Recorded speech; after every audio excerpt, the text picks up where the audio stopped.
Recombinant DNA technology में तीसरा जो टूल्स होते हैं वह होता है सक्षम परपोषी या कंपिटेंट होस्ट सेल। तो सक्षम परपोषी क्या होता है?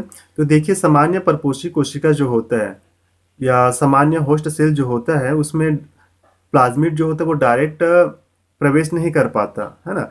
तो उसके लिए पहले क्या करना पड़ता है, जो परपोषी होता है या जो होस्ट होता है उसको सक्षम बनाना पड़ता है, उसको निपुण बनाना पड़ता है।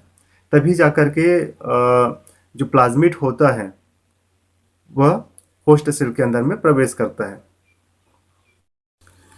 तो डीएनए जलरागी एवं वृहद अणु होता है, अतः यह कोशिका झिल्ली के द्वारा प्रवेश नहीं कर पाता है। इसलिए जीवाणु कोशिका को प्लाज्मिड ग्रहण करने हेतु पहले सक्षम बनाया जाता है। तो डीएनए जो होता है वो कोशिका झिल्ली में प्रवेश क्यों नहीं कर पाता? तो उनका रीजन क्या है? एक तो डीएनए कैसा होता है, जलरागी होता है, हाइड्रोफिलिक होता है। दूसरा रीजन क्या है कि ये वृहद अणु होते हैं ना, मैक्रो बायोमॉलिक्यूल्स होते हैं, बड़े साइज के होते हैं ये, इसलिए कोशिका झिल्ली के भीतर में प्रवेश नहीं कर पाते। दूसरा रीजन क्या होता है, डीएनए जो होता है वो तीन चीजों से मिलकर के बना होता है। कौन कौन से तीन चीज? तो उसमें क्या होता है, एक तो नाइट्रोजिनस बेस होता है, दूसरा क्या होता है शर्करा होता है, और तीसरा क्या होता है फास्फोरिक अम्ल होता है।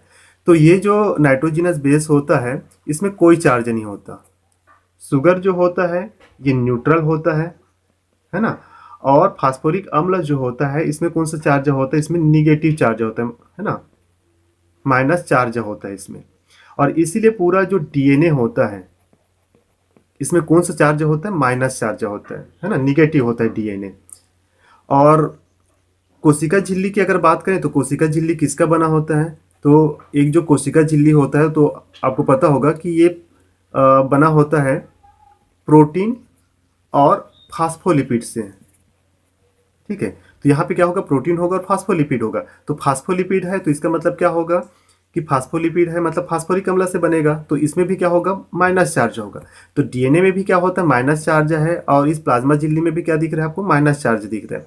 इसीलिए डीएनए जो होता है वो इस कोशिका झिल्ली से अंदर प्रवेश नहीं कर पाता। तो ये दो रीजन है जिनके कारण डीएनए जो होता है वो होस्ट सेल में प्रवेश नहीं कर पाता। इसलिए इनको क्या बनाना पड़ता है, पहले प्लाज्मिड को ग्रहण करने हेतु इसको क्या बनाना पड़ता है, सक्षम बनाना पड़ता है। तो इसके लिए क्या करना पड़ता है, तो इसके लिए पोषक जीवाणु कोशिका को द्विसंयोजी धनायन या डाइवालेंट कैटायन जैसे कि कैल्शियम आयन की विशिष्ट सांद्रता से संसाधित किया जाता है, जिससे डीएनए को जीवाणु की कोशिका भित्ति में स्थित छिद्रों से प्रवेश करने में सहायता मिलती है ना। तो इसके लिए हम क्या करते हैं, ये जो होस्ट सेल होता है उनको कैल्शियम आयन से ट्रीट करते हैं ना, खासकर कैल्शियम क्लोराइड या सीजियम क्लोराइड का उपयोग करते हैं।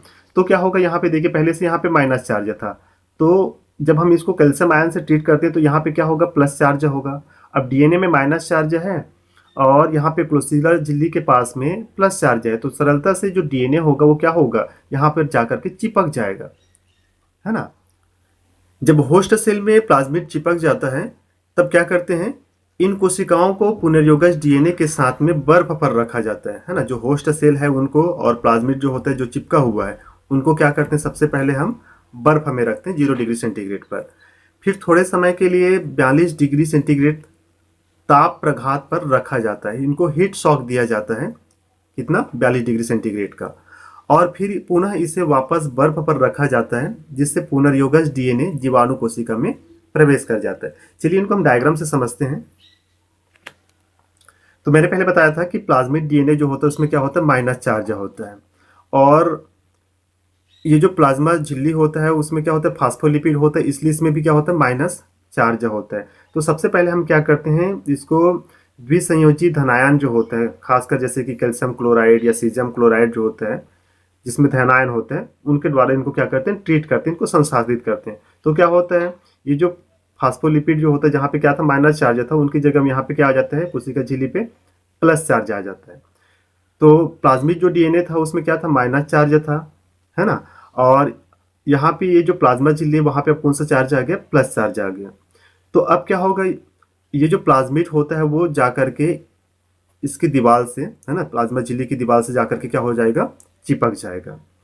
अब चिपकने के बाद क्या करते हैं, इनको बर्फ में रखते हैं दोनों को, है ना, होस्ट सेल को भी और प्लाज्मिड डीएनए जो चिपका हुआ है इनको क्या करते हैं, एक साथ दोनों को क्या करते हैं, बर्फ में रखते हैं 0 डिग्री सेंटीग्रेड में। उनके बाद क्या करते हैं, इसको ताप प्रघात देते हैं 42 डिग्री सेंटीग्रेड का, है ना। इसको यहाँ का जो तापमान होता है उनको बढ़ा देते हैं, 42 डिग्री सेंटीग्रेड कर देते हैं, हीट शॉक देते हैं। तो इससे क्या होता है, आपको पता होगा कि किसी भी चीज़ को जब गर्मी दिया जाता है तो फैलता है वो, है ना। तो इसमें क्या होता है, प्रसार होता है। तो जब इस होस्ट सेल और चिपका हुआ प्लाज्मिड डीएनए को 42 डिग्री सेंटीग्रेड का तापमान दिया जाता है, तो जो होस्ट सेल्स होते हैं उनमें जो छिद्र होते हैं उसमें क्या होता है, प्रसार होता है और वो फैल जाता है। छिद्र जो होते हैं वो क्या हो जाते हैं, बड़े हो जाते हैं। फिर आसानी से ये जो हमारा प्लाज्मिड होता है वो इन छिद्रों से होते हुए क्या होता है, अंदर प्रवेश कर जाता है होस्ट सेल में। फिर इनके बाद क्या करते हैं, इनको पुनः 0 डिग्री सेंटीग्रेड का तापमान देते हैं, मतलब फिर से बर्फ में रखते हैं। बर्फ में रखने से फिर क्या होगा, ये जो फैला हुआ जो होस्ट सेल था वो पुनः क्या हो जाएगा, सिकुड़ जाएगा और इनके छिद्र जो होते हैं वो बंद हो जाते हैं। तो इस तरह से हम क्या करते हैं, पहले बर्फ में रखते हैं, फिर उसको ताप प्रघात देते हैं 42 डिग्री सेंटीग्रेड का, फिर से क्या करते हैं, बर्फ में रखते हैं। तो इस तरह से हमारा प्लाज्मिड जो होता है वो होस्ट सेल के अंदर में प्रवेश कर जाता है। परपोषी कोशिका में विजातीय डीएनए को प्रवेश कराने हेतु तो कई अन्य विधियां भी हैं, जैसे कि सूक्ष्म अंतःक्षेपण विधि या माइक्रो इंजेक्शन मेथड। इसमें क्या करते हैं, तो इस विधि में पुनर्योगज डीएनए को सीधे ही जंतु कोशिका के केंद्रक के भीतर अंतःक्षेपित या प्रवेश करा दिया जाता है। तो इनके लिए क्या करते हैं, जो हमारा होस्ट सेल्स होता है उनको हम होल्डिंग पिपेट से पहले क्या करते हैं, पकड़ लेते हैं, ठीक है।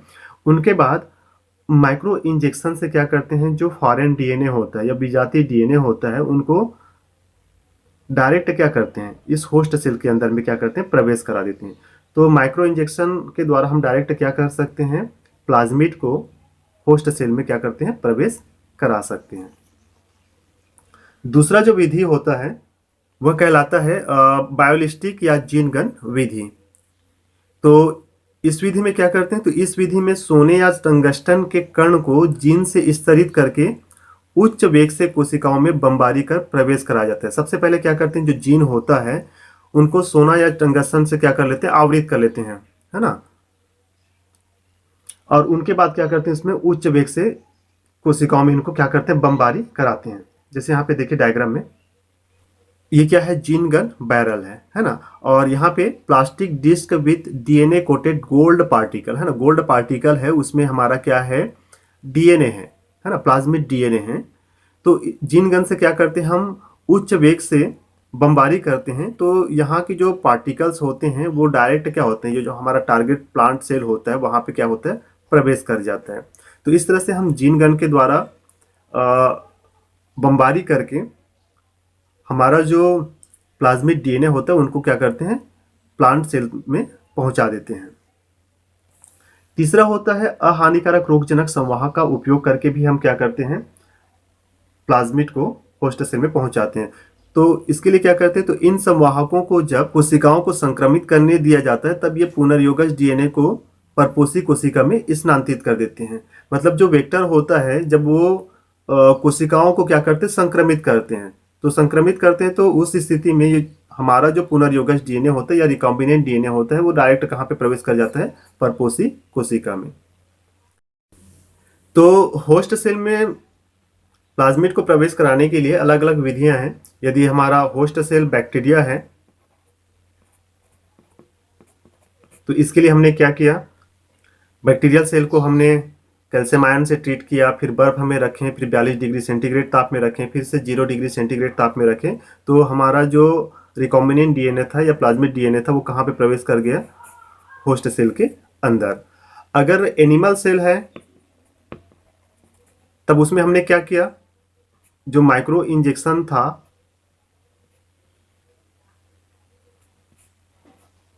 इनसे हमने रिकॉम्बिनेंट डीएनए को डायरेक्ट प्रवेश करा दिया।